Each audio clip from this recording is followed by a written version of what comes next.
నిన్న మీరు Telegram message చేశారు జగన్ 2.0 ని చూడబోతున్నాను అంటే 2.0 ఎలా ఉంటుంది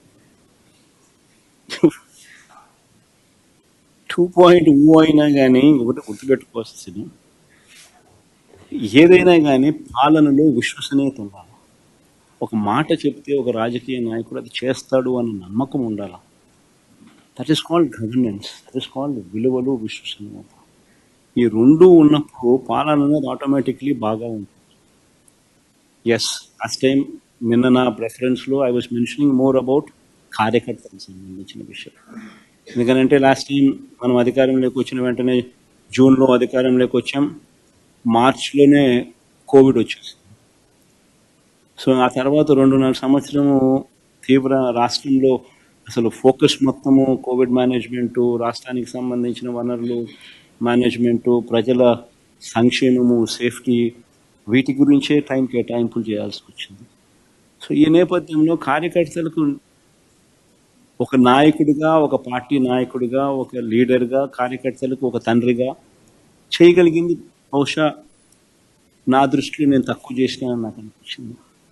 ఎందుకు అనిపించింది అని అంటే ఈరోజు వైఎస్ఆర్సీపీ కార్యకర్తలు ఈరోజు పడతా ఉన్న బాధలు చూసి, ఈరోజు చంద్రబాబు నాయుడు అనే వ్యక్తి వాళ్ళకు పెడతా ఉన్న కష్టాలను చూసి, నిజంగా వాళ్ళను చేస్తూ ఉన్న హెరాస్మెంట్ని చూసి, సో ఇవన్నీ చూసినాక వాళ్ళకు మంచి చేయాలి.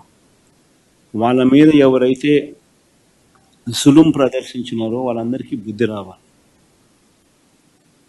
పోలీస్ డ్రెస్ ఉంది కదా అని చెప్పి నీ ఇష్టం వచ్చినట్టుగా నిన్ను ఇల్లీగల్గా అరెస్ట్ చేయకూడదు.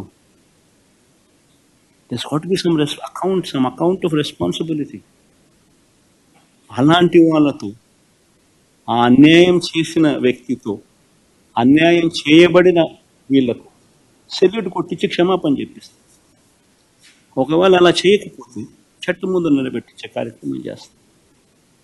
ఇలా ప్రతి ఒక్కరికి కూడా గవర్నమెంట్ అంటే మీకు తోడుగా ఉంటుంది అన్న నమ్మకం కలిగించే విధంగా ప్రతి అడుగు వేస్తాం. వైఎస్ఆర్సీపీ 2 పాలన కార్యకర్తలకు భరోసాగా ఉంటుందని మాత్రం ఖచ్చితంగా. So you've talked about